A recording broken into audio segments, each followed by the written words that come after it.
अस्सलाम वालेकुम नाज़रीन, वेलकम टू माय चैनल टेलीफार्मेसी। नाज़रीन, अगर आप हेल्थ की इंफॉर्मेशन के लिए जो है यूट्यूब को या गूगल को के ऊपर सर्च करते हैं हेल्थ इंफॉर्मेशन के लिए, तो टेलीफार्मेसी हेल्थ चैनल भी इसी मकसद से बनाया गया है कि हम इसके ऊपर आपको हेल्थ से रिलेटेड जो है ऑथेंटिक इंफॉर्मेशन जो है वो दें।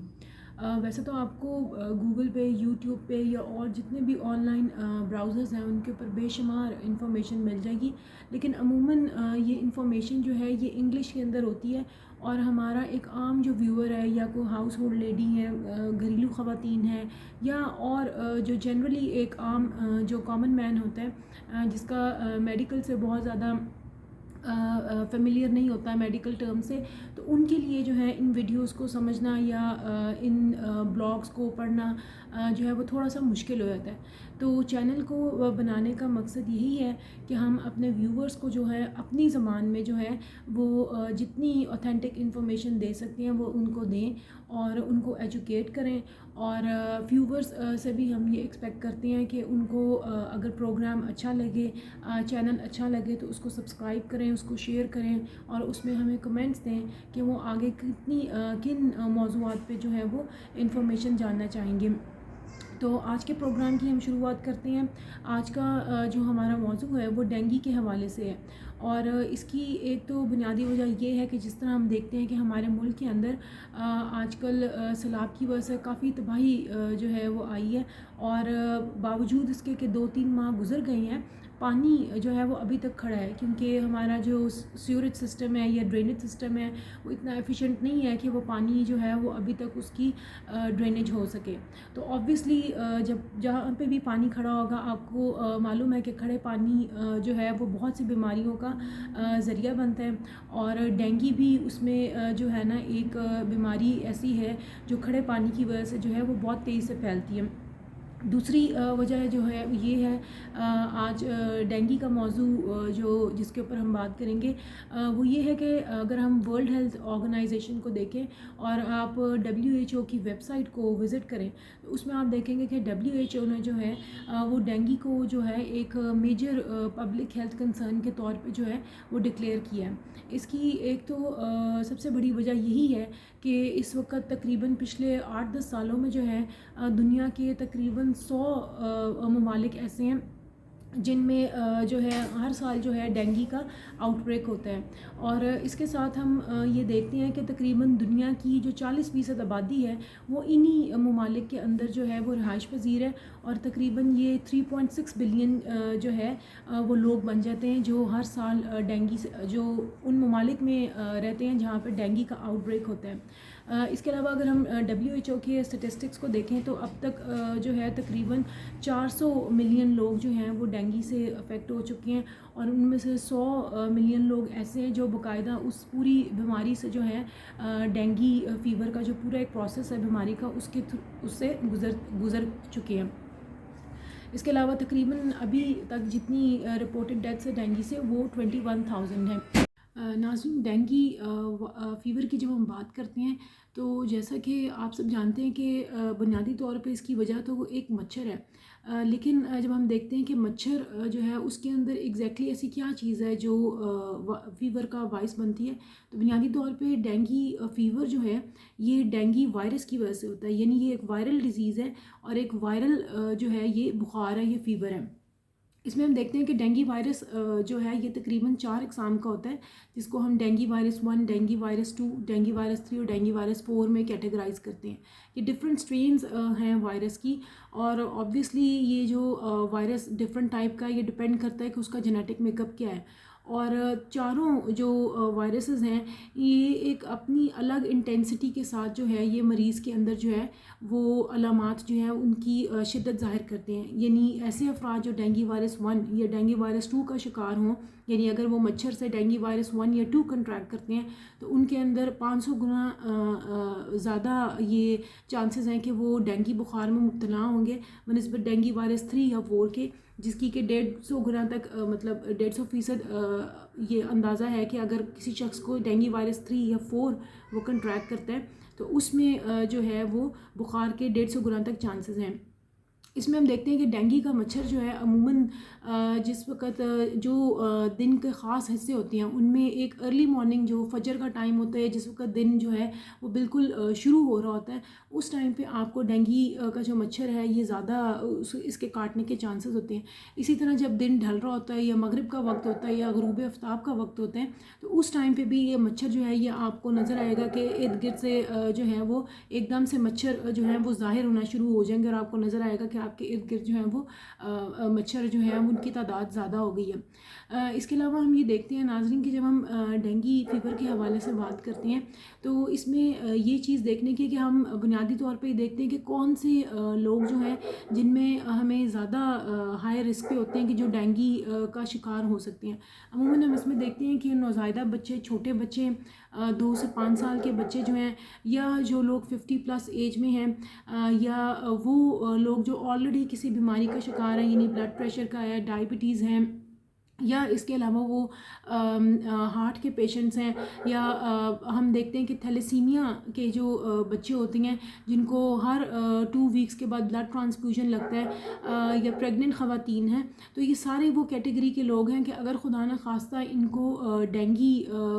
का मच्छर काट ले या डेंगू फीवर हो जाए तो इनमें कॉम्प्लिकेशंस के जो चांसेस हैं वो बहुत ज़्यादा हो जाते हैं। और इसकी बुनियादी वजह तो यही है कि ऑब्वियसली वो लोग ऑलरेडी जो हैं वीक इम्यून सिस्टम के मालिक होते हैं, उसके ऊपर अगर डेंगू भी हो जाए तो उसमें ज़्यादा चांसेस हैं कि ऐसे लोग जो हैं उनमें कॉम्प्लिकेशंस जो हैं वो बढ़ जाती हैं। इसके अलावा हम नाज़रीन, अब हम जब डेंगू की वायरस की बात करते हैं तो ये जो वायरस है बेसिकली ये 2 इसके होस्ट हैं, यानी 2 ऐसे स्पीशीज़ हैं जिसके अंदर ये ग्रो करता है। एक तो ह्यूमंस हैं और एक मच्छर इट्सेल्फ है। यानी वायरस जो है अगर किसी शख्स के अंदर वो डेंगू का वायरस है तो तकरीबन 1 to 7 डेज़ का डेंगू का वायरस जो है वो मल्टीप्लाई करता है, उसका इंक्यूबेशन पीरियड होता है। और इस दौरान अगर कोई मच्छर उस शख्स को काट ले तो वो मच्छर भी जो है वो वायरस को कंट्रैक्ट कर लेगा, और मच्छर का अपना जो लाइफ स्पैन होता है वो तकरीबन 1 महीने का होता है। तो उस दौरान मच्छर के अंदर भी वायरस जो है वो अपनी अफजाइश पूरी पाता है, उसके अंदर पूरा रेप्लिकेट करता है, अपना लाइफ साइकिल जो है वो कंप्लीट करता है, और उस दौरान वो मच्छर अगर किसी भी फ़र्द को वो काटता है तो ऑब्वियसली वो शख्स भी जो है वो डेंगू का शिकार होगा। इसके अलावा हम नाज़रीन ये देखते हैं कि अमूमन जब हम डेंगू की बात करते हैं तो जिस तरह हम देखते हैं कि इसकी क्या वजूहात हैं, जैसा कि हम जानते हैं कि पानी जहाँ पे भी हो वहाँ पे डेंगू का जो मच्छर है उसके अंडे जो हैं वो बहुत तेज़ी से अफजाइश पाते हैं। इसके अलावा हम ये देखते हैं कि बुनियादी तौर पे जब हम डेंगू की बात करते हैं कि इसका सोर्स क्या है, किस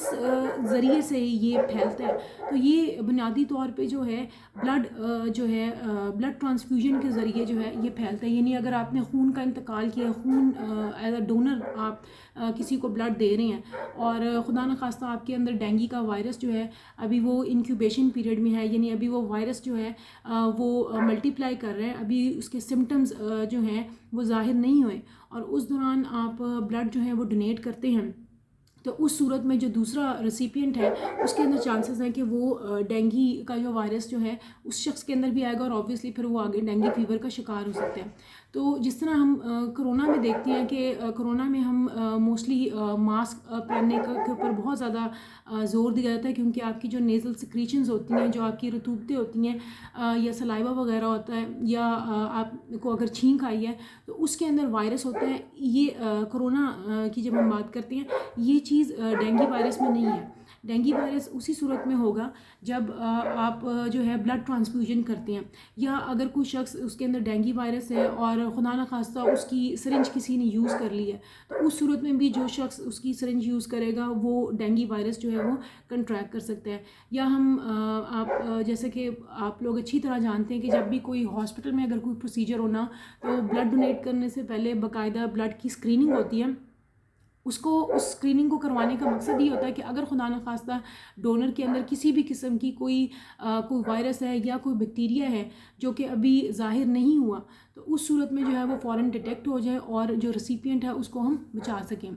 नाज़रीन, हम जब डेंगू की डायग्नोसिस की अगर बात करें कि इसको तशख़ीस किया किस तरह किया जाता है, तो इसका जो डायग्नोसिस है वो ऑब्वियसली बहुत चैलेंजिंग है, क्योंकि जो पहला सिम्टम है वो बुखार है। और बुखार आप जानते हैं कि बहुत सी जो बीमारियां या अमराज़ हैं उनके अंदर बुखार ही एक पहला सिम्टम होता है, और उसके बाद जो है बीमारी जो है वो आहिस्ता आहिस्ता अपने आप को अनफोल्ड करती है। तो चूँकि शुरू में जब किसी कोई भी शख्स बुखार में मुब्तला होता है, तो ऑब्वियसली उस वक़्त तो आप गेस नहीं कर सकते कि ये डेंगू का ही बुखार होगा, अनलेस कि वो बुखार जो है वो प्रोलॉन्ग कर जाए। और अमूमन हम देखते हैं कि आम रूटीन में अगर कोई शख्स बुखार का शिकार हुआ होता है, जैसे गला ख़राब हुआ है या किसी और वजह से, तो हम एंटीबायोटिक का इस्तेमाल करते हैं और हम देखते हैं कि चंद दिनों में वो शख्स जो है उसमें बीमारी की जो अलामत होती है वो कम, शिद्दत जो है वो कम हो जाती है, और बुखार भी उसका आहिस्ता आहिस्ता हम देखते हैं कि वो सेटल हो जाता है। लेकिन डेंगू का जो बुखार है ये बाइफेजिक होता है, यानी इससे मुराद ये है कि ये आपको कुछ दिन ज़्यादा रहेगा, फिर आपको लगेगा कि ये सेटल हो गया। उसका जो फ़ीवर का टेम्परेचर है वो डेंगू फीवर में 40 डिग्री सेल्सियस या उससे ऊपर चला जाएगा, नॉर्मल टेम्परेचर से ऊपर। तो आपको जो है, और वो परसिस्टेंटली हाई रहता है। तो इसमें यह है कि जब कुछ दिन हाई रहने के बाद आप देखेंगे कि अब डेंगू का बुखार जो है उसका ज़ोर थोड़ा टूटता है, तो मरीज़ ये फील करता है कि वो शायद बेहतर हो रहा है, लेकिन उसके अगले दिन जो है बुखार फिर जो है वो अपनी पीक जो है वो शो करता है। तो इस सूरत हाल में कि जब आप देखें कि बुखार जो है वो घटने के बाद दोबारा बढ़ता है और मुस्तकिल दवाइयाँ लेने के बावजूद वो असर नहीं कर रही, तो आपका सस्पेशन ये जा सकता है कि ये डेंगू का बुखार हो सकता है। इसके अलावा डेंगू सीज़न एक बहुत बड़ा फैक्टर है कि अगर आप डेंगू सीज़न के दौरान जो है वो आपने ये बुखार कंट्रैक्ट किया, ज़्यादातर मानसून सीज़न में हम देखते हैं कि डेंगू का बुखार डेंगू जो है वो तेज़ी से फैलता है, या जब सर्दियाँ शुरू हो रही होती हैं और मौसम का टेम्परेचर तकरीबन 14 से 18 डिग्री सेल्सियस तक होता है, तो उस दौरान भी ये मच्छर जो है वो तेज़ी से अफजाइश पाता है। तो इन दो मौसमों के अंदर हम देखते हैं कि डेंगू का वायरस जो है या डेंगू फीवर जो है उसके फैलने के चांसेस होते हैं। उसके अलावा हम नाज़रीन देखते हैं कि जब हम डेंगू की ओवरऑल एक पिक्चर देखें, तो इस बीमारी के तकरीबन 3 फेज़ हैं, और उनमें पहला फ़ेज़ तो यही है कि बुखार का है। उस बुखार से ही पहले हम देखते हैं कि मरीज़ जो है उसका एक उसके अंदर वायरस का एक इंक्यूबेशन पीरियड होता है, यानी अगर किसी शख्स को मच्छर ने काटा है और उसने वायरस कंट्रैक्ट कर लिया है, तो वो फ़ौरन ही आपको बुखार की अलामत या बीमारी की जो आगे हम अलामात देखते हैं जो उसमें ज़ाहिर होती हैं वो फ़ौरन ही शो नहीं करेगा। वो तकरीबन 1 हफ़्ता या 7 दिन तक वो वायरस उस शख्स के अंदर जो है वो मल्टीप्लाई होता रहेगा, और उस दौरान अगर कोई और मच्छर उस शख्स को काटता है तो ऑब्वियसली वो वायरस उस मच्छर के अंदर भी जाएगा, और फिर वो एक ज़रिया बनता है, एक साइकिल शुरू होता है कि आप देखते हैं कि मुस्तकिल लोग जो हैं वो वायरस का शिकार होते रहते हैं, और आपको न्यूज़ में भी देखते हैं कि कितने ज़्यादा लोग जो हैं वो डेंगू फीवर का शिकार हुए हैं। इसकी वजह ये है कि वायरस एक तो पहले 7 दिन में बहुत तेज़ी से मल्टीप्लाई करता है, और इवन रिकवरी के 2 दिन बाद तक भी वो वायरस जो है वो आपकी बॉडी में रहता है, उसको मुकम्मल तौर पे निकलने में वक्त लगता है। तो उस दौरान उस टाइम पीरियड में 3 से 14 दिन के टाइम पीरियड में, जो कि इस बीमारी का मुकम्मल एक टाइम पीरियड है, उस दौरान कोई भी मच्छर अगर काटता है उस शख्स को, तो वो वायरस कंट्रैक्ट कर लेगा। पहला फ़ेज़, जिस तरह हमने अभी बात की है कि डेंगू जो है इसके 3 फेजेज़ हैं। पहला फ़ेज़ जो है उसको हम फेब्राइल फ़ेज़ कहते हैं, यानी बुखार वाला फ़ेज़, कि मरीज़ जो है वो 3 से 7 दिन तक जो है वो बुखार में मुब्तला रहेगा। 40 डिग्री या उससे ज़्यादा जो है वो मरीज़ का जो है आपको टेम्परेचर नज़र आएगा, और उसमें देखते हैं कि बुखार जो है वो उतार चढ़ाई का एक ट्रेंड शो करेगा। उसके बाद हम देखते हैं कि 3 से 7 दिन के बाद जो है, जब बुखार थोड़ा सा आपको लगे कि ये बुखार जो है ये सेटल हो रहा है। नाज़रीन, जिस तरह हम डेंगू फीवर के सिम्टम्स की बात कर रहे हैं, और उसमें हम उसका पहला फ़ेज़ देख रहे हैं कि फेब्राइल फ़ेज़, जिसमें बुखार की शिद्दत जो है वो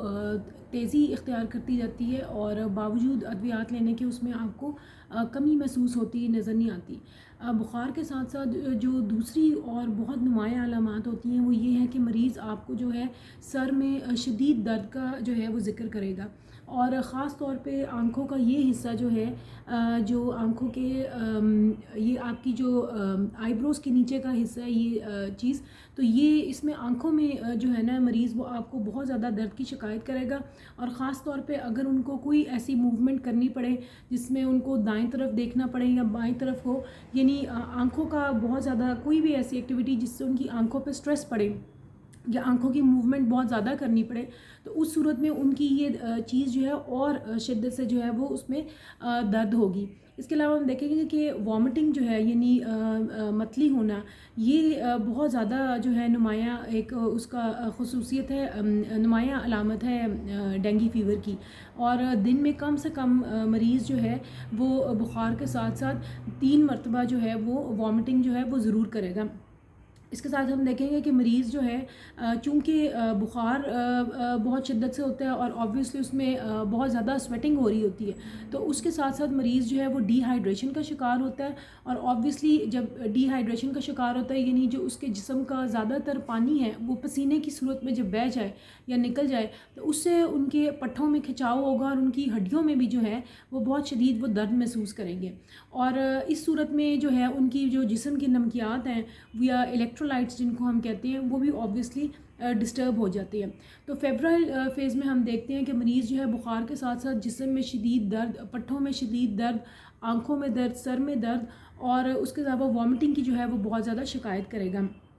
और ये अलामात जो हैं आपको, जिस तरह हमने कहा है कि बुखार 3 से 7 दिन तक बुखार का टाइम फ्रेम होता है या टाइम पीरियड होता है, उसके साथ साथ इन 3 से 7 दिनों में मरीज़ जो है इन अलामात को भी साथ ज़ाहिर करेगा। इसके बाद हम देखते हैं कि तकरीबन 3 से 7 दिन के बाद जो है एक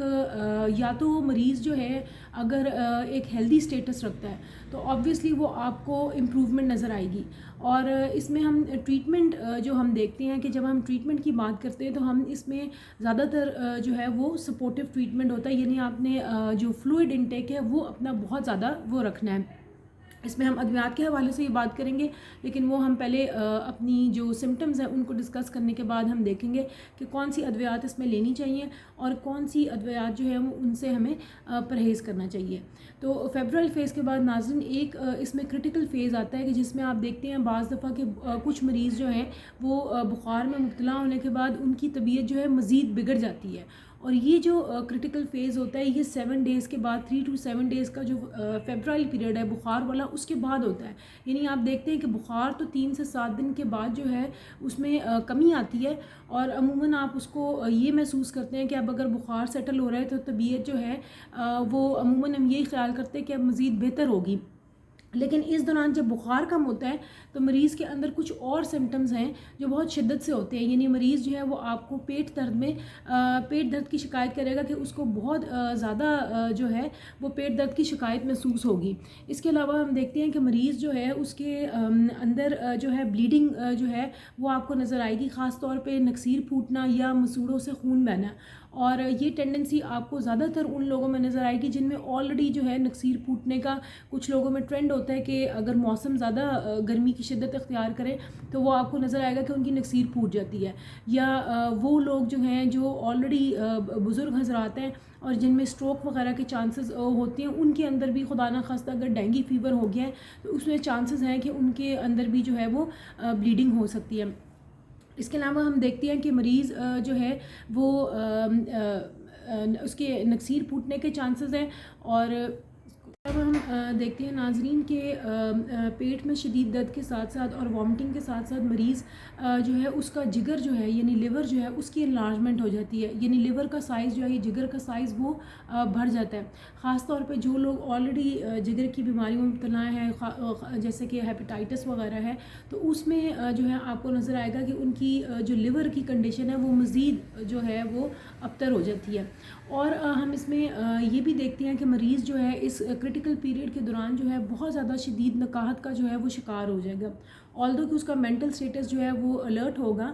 मरीज़ की ज़हनी हालत जो है वो ख़राब नहीं होती, लेकिन जिस्मानी तौर पे वो इतनी शदीद नकाहत और कमज़ोरी का शिकार हो जाता है कि उसको जो है सपोर्टिव ट्रीटमेंट यानी उसको हॉस्पिटलाइज करवा के बाकायदा फ्लूइड्स या ड्रिप्स की जो ज़रूरत है वो पेश आती है। और इसी में हम देखते हैं कि खुदा न खास्ता अगर डेंगू जो है ये शॉक की तरफ भी जा सकता है। जो डेंगू फ़ीवर है ये फ़ीवर के बाद हेमरेज यानी जिसमें ब्लीडिंग के चांसेस हैं, और उसके बाद फिर एक स्टेज आती है शॉक की, यानी उसमें ये आपको नज़र आएगा कि ब्लीडिंग जो है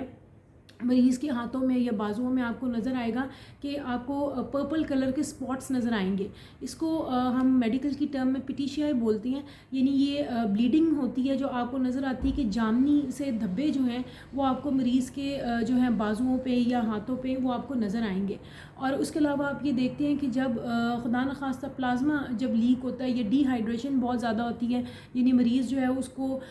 जो पेशाब जो है वो बहुत कम हो जाएगा, हो सकता है कि उसको पूरे दिन में भी जो है वो पेशाब ना आए, तो उस सूरत में जो है जो शॉक के सिम्टम्स होंगे उसमें उसका ब्लड प्रेशर जो है वो बहुत कम हो जाएगा, हार्ट दिल की धड़कन जो है वो बढ़ जाएगी, नब्ज़ जो है वो बहुत स्लो हो जाएगी और उसका सांस जो है वो आप देखेंगे कि बहुत तेज़ी से ले रहे हैं। तो ये सारे सिम्टम्स जो हैं ये शॉक की तरफ जा रहे होती हैं और इसमें आपको ऑब्वियसली हॉस्पिटलाइज़ करने की ज़रूरत होती है और फौरी तौर पे जो है वो डॉक्टर से रुजू करने की ज़रूरत होती है। और शॉक में नाज़रीन ये बहुत ज़्यादा ज़रूरी होता है कि जो ही मरीज़ को हॉस्पिटलाइज़ करवाया किया जाए तो उसको साथ ही फ्लूइड थेरेपी दी जाए, क्योंकि जो उसका प्लाज्मा लीक हो जाता है टिश्यूज़ वगैरह के अंदर और उसकी वजह से डिहाइड्रेशन भी होती है और हाइपोवोलेमिक शॉक में वो जा रहा होता है, तो उसको फ़ौरन जो है फ्लूइड्स के ज़रिए वो रिकवर किया जाता है। इसके अलावा आप देखते हैं कि मरीज़ जो है, आपने बहुत दफ़ा सुना होगा कि मरीज़ के जो प्लेटलेट लेवल हैं वो बहुत कम हो जाते हैं और वो उसी सूरत में है कि जब हम हेमरेज की कंडीशन देखते हैं कि ब्लीडिंग जब बहुत ज़्यादा हो जाती है तो ऑब्वियसली उसमें प्लेटलेट्स लेवल्स जो हैं वो बहुत कम हो जाते हैं, खून जो है वो क्लॉट नहीं कर रहा होता या जम नहीं रहा होता, या वो एक उसकी एक आम नॉर्मल तौर पे एक खून का गाढ़ापन होता है वो नहीं रहता और वो बहुत ज़्यादा पतला होने के बायस जो है वो कैपिलरी से जो है वो लीक कर जाता है या ब्लड वेसल से लीक कर जाता है। तो जब आपको मरीज़ पेट दर्द की शिकायत और वॉमिटिंग की बहुत ज़्यादा शिकायत और इस तरह की करे या उसकी ब्लड प्रेशर बहुत लो रहा हो और आपको नज़र आ रहा है कि उसकी दिल की धड़कन तेज़ हो रही है, सांस बहुत ज़्यादा तेज़ी से ले रहा है और शदीद नकाहत महसूस कर रहा है, तो उस सूरत में आप फ़ौरन जो है वो अपने मरीज़ को हॉस्पिटलाइज़ कराएँ। इस सिलसिले में हम देखते हैं नाज़रीन कि जब हमने जिस तरह डेंगू फीवर की बात की कि शुरू में इसको डायग्नोज़ करना जो है वो मुश्किल होता है, बिकॉज़ ये एक ऐसी कंडीशन है कि जो और बहुत सी जो मेडिकल कंडीशंस हैं जैसे गैस्ट्रोएंटराइटिस है या पेशाब की इन्फेक्शन है या जिगर की और जो अमराज़ हैं या पित्ते के अमराज़ हैं उनसे मिलते जुलते इस बीमारी के सिम्टम्स होते हैं। इसीलिए इसके डेंगू के जो स्पेसिफ़िक टेस्ट हैं वो करवाना बहुत ज़रूरी है ताकि आप उसको अच्छे तरीके से जो आपका मौलज है वो रूल आउट कर ले कि ये वाकई डेंगू ही है, क्योंकि डेंगू में आपकी ख़ास लैब्स होती हैं, ब्लड रिपोर्ट होती है जिसमें नज़र आ रहा होता है कि आपके प्लेटलेट्स कम है, वाइट सेल्स ज़्यादा हैं या और जो ब्लड के मार्कर्स होते हैं उनको एक डॉक्टर देख के अंदाज़ा कर लेता है कि ये डेंगू फीवर ही है या डेंगू हेमरेज है या डेंगू शॉक की तरफ पेशेंट जा रहे हैं। अब हम नाज़रीन जब हम ये अलामात का हमने ज़िक्र किया तो ऑब्वियसली हम ट्रीटमेंट देखते हैं कि इस ट्रीटमेंट जो है इसमें क्या दिया जाएगा। तो जिस तरह हमने बात की है कि डेंगू फ़ीवर के अंदर जो है वो हमने ज़्यादा से ज़्यादा अपना फ्लूइड इंटेक जो है वो बहुत ज़्यादा बढ़ाना है, पानी का इस्तेमाल करना है और ख़ास तौर पे निमकोल वाला पानी जो है उसको आप इस्तेमाल करेंगे, क्योंकि आपके इलेक्ट्रोलाइट्स जो हैं वो आप बहुत ज़्यादा आपकी जो बॉडी के नमकियात होते हैं वो आप ऑलरेडी लूज़ कर चुके होते हैं। तो उस सूरत में आपने सबसे ज़्यादा अपना जो हाइड्रेशन स्टेटस है उसको आपने कवर करना होता है। इसके साथ हम देखते हैं कि हम पानी के अलावा या निमकोल के अलावा जो है हम जूसेस का बहुत ज़्यादा इस्तेमाल करते हैं और यखनी जो है उसका इस्तेमाल बेहतरीन है, क्योंकि उसमें ऑब्वियसली ना सिर्फ आपका लिक्विड इनटेक पूरा हो रहा होता है बल्कि उसके साथ साथ आपको और भी बहुत से न्यूट्रिशियस एलिमेंट जो है वो यखनी के अंदर होते हैं।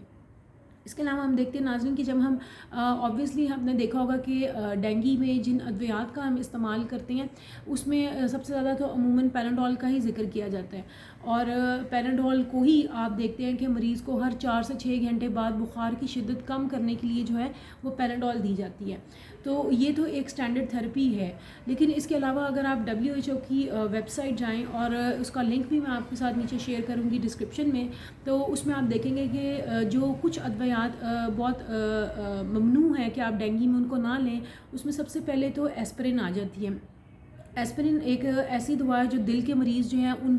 उनके ड्रग रेजिमेंट का जो है एक ख़ास हिस्सा है, यानी एस्पिरिन उन्होंने लाजमी लेनी होती है। लेकिन इस दवाई का जो बुनियादी मकसद होता है वो ये होता है कि ये खून को पतला रखती है। हार्ट पेशेंट्स के लिए ये अमूमन ज़रूरी होता है कि खुदा न खास तौर में कोई ब्लड क्लॉट ना हो जाए, तो उनकी ड्रग रेजिमेंट का ये ख़ास तौर पे ये लाजमी एक हिस्सा होता है। लेकिन डेंगू में चूँकि ऑलरेडी हेमरेज के चांसेस होते हैं, यानी ब्लीडिंग के चांसेस होते हैं, ऑलरेडी खून पतला होता है, उस सूरत में अगर मरीज़ एस्पिरिन ले जाए तो फिर कॉम्प्लिकेशंस बहुत ज़्यादा बढ़ जाती हैं। इसी तरह एस्पिरिन के अलावा जो दूसरी अद्वियात है उनमें ब्रूफिन जो एक बड़ी कॉमन दवाई है, हम अक्सर बुखार में और सोजिश वाली जितनी भी कंडीशंस होती हैं, अगर कुछ स्वेलिंग हुई हो तो हम उसको as a pain killer use करते हैं। तो NSAIDs एक क्लास है जिसमें पेन किलर्स आ जाते हैं और उनमें खसूसी तौर पर ब्रूफिन जो है इसको ममनू किया गया है WHO की तरफ से। और उसकी वजह यही है कि ये जो ब्रूफिन दवाई है इसका एक मेन साइड इफ़ेक्ट ये होता है कि चूँकि डेंगू में आप दवाइयाँ जो हैं वो हाई डोज में ले रहे होती हैं, बार बार ले रही होती हैं, तो जब आप ब्रूफिन का इस्तेमाल बार बार करते हैं बुखार को कम करने के लिए, तो इसका साइड इफ़ेक्ट ये है कि ये एक्यूट किडनी इंजरी करता है। एक्यूट किडनी इंजरी से मुराद ये है कि मरीज़ जो है उसका पेशाब जो है उससे हम किडनी का जो फंक्शन है वो पेशाब के ज़रिए हम गेज करते हैं कि किडनी कितनी फंक्शनल है। जो शख्स जितना ज़्यादा पेशाब करेगा या अगर उसको खुल के पेशाब आता है तो इसका मतलब है मेडिकल टर्म में कि उसके गुर्दों की जो है वो अच्छी तरह से सफाई हो रही है, वॉश हो रही हैं, और गुर्दे जो हैं उनकी हमें कैपेसिटी शो होती है कि वो अच्छी एक फ़िल्ट्रेशन कर रहे हैं। तो अगर चूँकि डेंगू में हम देखते हैं कि ऑलरेडी फ्लूइड लॉस जो है वो स्वेटिंग की सूरत में, यानी पसीने की सूरत में ऑलरेडी बहुत ज़्यादा आपका फ्लूइड निकल चुका होता है, तो फिर उसके बाद आपका जो है पेशाब मरीज़ जो है वो बहुत ज़्यादा नहीं करेगा। तो उस सूरत में चूँकि पेशाब ऑलरेडी नहीं आ रहा होता और गुर्दों को एक अच्छी फंक्शनिंग करने के लिए फ्लूइड की ज़रूरत होती है, और ये फ्लूइड उसको ब्लड की सूरत में भी चाहिए होता है और पानी की सूरत में भी चाहिए होता है। तो चूँकि मरीज़ में ऑलरेडी ब्लीडिंग भी हो रही होती है और फ्लूइड लॉस भी ऑलरेडी हो गया होता है, इस वजह से जब आप देखते हैं कि जब आप ब्रूफिन का इस्तेमाल करते हैं तो ये मज़ीद एक्यूट किडनी इंजरी जो है उसको प्रेसिपिटेट कर देती है। इसलिए WHO की वेबसाइट पे बहुत वाज़े तौर पे मना है कि ब्रूफिन या आपने एस्पिरिन का इस्तेमाल नहीं करना। इसके अलावा एक थर्ड क्लास ऑफ ड्रग्स है जो कि ममनू है और वो हैं स्टेरॉइड्स। स्टेरॉइड्स के ऊपर मैं ऑलरेडी एक वीडियो कर चुकी हूँ, उसके ऊपर मैं आपको साथ लिंक शेयर करूँगी। चूँकि स्टेरॉइड्स जो हैं ये एंटी इन्फ्लेमेटरी और इनके बहुत से जहाँ पे इनको इलाज में बहुत सी बीमारियों में इनका इस्तेमाल है, उसके साथ साथ इनके जो साइड इफ़ेक्ट्स हैं वो भी बहुत ज़्यादा शदीद है। इस वजह से डेंगू फ़ीवर की सूरत में जो है इनका इस्तेमाल जो है वो बिल्कुल ममनू है WHO की तरफ से। ये तो हमने नाज़रीन सारा डेंगू जो है वो एक अडल्ट सिनेरियो में हमने इसको डिस्कस किया है, लेकिन अगर हम बच्चों के हवाले से भी देखें तो अमूमन बच्चों में भी तकरीबन आपको यही सिम्टम्स नज़र आएंगे कि बच्चे जो हैं अमूमन बुखार के साथ साथ शदीद नकाहत का शिकार होंगे, चिड़चिड़ापन होगा, और अगर एक छोटा बच्चा जो है वो 2 से तकरीबन 4 से 5 पैम्पर आप देखते हैं कि उसका चेंज होते हैं, तो हो सकता है कि उसकी पैम्पर चेंज करने का जो नंबर ऑफ़ पैम्पर्स हैं वो कम हो जाए, यानी आप हो सकता है 2 या हार्डली 3 पैम्पर चेंज करें, यानी ये शो करेगा कि बच्चा जो है वो पेशाब खुल के नहीं कर रहा, और ये डिहाइड्रेशन शो करता है कि वो पसीने में ही उसका जो है बॉडी का फ्लूइड वो निकल गया है, जिस तरह हमने अभी पहले जिक्र किया। इसी तरह आप देखेंगे कि बच्चा चिड़चिड़ेपन की वजह से रोएगा तो सही, लेकिन उसके आंसू आपको बहते हुए नज़र नहीं आएंगे, जिसकी एक वजह यही है कि वो डिहाइड्रेशन हो गई होगी। उसके अलावा बुखार की वजह से हम देखते हैं कि बच्चों के होंठ जो है वो सूख जाएंगे, ज़ुबान सूखेगी, मुँह बहुत ज़्यादा सूखेगा, तो उस सूरत में आपने उनको बार बार जूसेस का इस्तेमाल या निमकोल का इस्तेमाल जो है वो लाजमन करवाना है। और अगर आप देखते हैं कि बच्चे के हाथ पैर बिल्कुल ठंडे हो गए हैं और उसका जो नब्ज़ जो है वो हल्की हो गई है, तो आपने हाथ पैर ठंडे होने की सूरत में बच्चे को जो है वो फ़ौरन आपने जो है अपने मौलिद से रुजू करना है। ज़्यादातर लोग तो अमूमन बच्चों के केस में सेंसिटिव होते हैं, अगर वो ज़्यादा थोड़ा सा भी बीमारी उनकी प्रोलॉन्ग करे तो अमूमन वो जल्द मौलिद से रुजू करते हैं, लेकिन बच्चों के साथ भी हमें ये सिम्टम्स जो हैं वो देखने की ज़रूरत है कि अगर वो भी डिहाइड्रेशन का शिकार हो रहे हैं, बार बार वॉमिटिंग उनको भी हो रही है और चिड़चिड़ापन हो रहा है, और उसके साथ साथ जो है उनके हाथ पैर जो हैं वो आपको नज़र आ रहा है कि अब वो बहुत ठंडे हो गए हैं और सांस तेज़ी से ले रहे हैं, तो उस सूरत में जो है आप फ़ौरन अपने मौलिद से रुजू करेंगे। आखिर में नाज़रीन मैं आपको ये कहना चाहूँगी कि अमूमन डेंगू के हवाले से हम बात करते हैं, कोई भी बीमारी जब भी आपको अफेक्ट करती है तो ऑब्वियसली वो थोड़ी देर के लिए, कुछ अरसे के लिए आपकी इम्यूनिटी डेवलप करती है। तो इसी तरह जब कोई शख्स डेंगू फीवर का शिकार होता है तो उसकी कुछ 2 या 4 महीनों के लिए जो है उसकी एक इम्यूनिटी बिल्ड होती है, और उस दौरान अगर खुदा न खास्ता उसको कोई दोबारा डेंगू वायरस का वो शिकार हो तो हम देखते हैं कि वो अमूमन जो है वो उस तरह अफेक्ट नहीं होता, क्योंकि ऑलरेडी उसकी इम्यूनिटी बनी होती है। लेकिन ये इम्यूनिटी जो है वो टेम्प्ररी होती है, 2 से 4 माह के लिए होती है, और उस अरसे के बाद अगर नेक्स्ट सीज़न में दोबारा डेंगू आया और उस शख्स को डेंगू हो गया तो ऑब्वियसली वो पहले से ज़्यादा जो है वो बीमारी की शिद्दत का से असरअंदाज होगा, क्योंकि इम्यूनिटी जो है ये लॉन्ग टर्म नहीं होती। इसके अलावा अगर हम नाज़रीन देखें कि इलाज के हवाले से डेंगू की जो है वैक्सीन अभी तक मुकम्मल तौर पे मार्केट में कमर्शली उस तरह अवेलेबल नहीं है जिस तरह पोलियो के लिए या इन्फ्लुएंज़ा के लिए हमें नज़र आती है। तो उस सूरत हाल में इसका बेहतरीन जो इलाज है वो यही है कि आप जो है prevention is better than cure जो एक फ्रेज़ है उसके ऊपर आप अमल करेंगे। डेंगू सीज़न में कोशिश करें कि आप जो है पूरे आस्तीनों वाली कमीज़ें पहनें। उसके अलावा पानी जो है निकासी आपका बहुत ज़्यादा ख्याल रखें कि पानी जो है उसको बिल्कुल किसी सूरत खड़ा ना होने दें, और अगर आपको किसी बर्तन में पानी को जमा करने की ज़रूरत भी पेश है तो आप उस बर्तन को ढक दें। और हदीस में भी यही साबित होती है कि जिस बर्तन के अंदर कोई भी खाने की चीज़ या पानी है तो उसको आप हमेशा ढक के रखें। इसके अलावा मच्छर मार अद्वियात का इस्तेमाल करें, और कोशिश करें कि जिस तरह हमने शुरू में बयान किया कि मच्छर जो है अमूमन सुबह के टाइम अर्ली मॉर्निंग आपको ज़्यादा अफेक्ट करते हैं या ग़ुरूब आफ्ताब के वक्त, तो उस वक्त आप एक दफ़ा मच्छर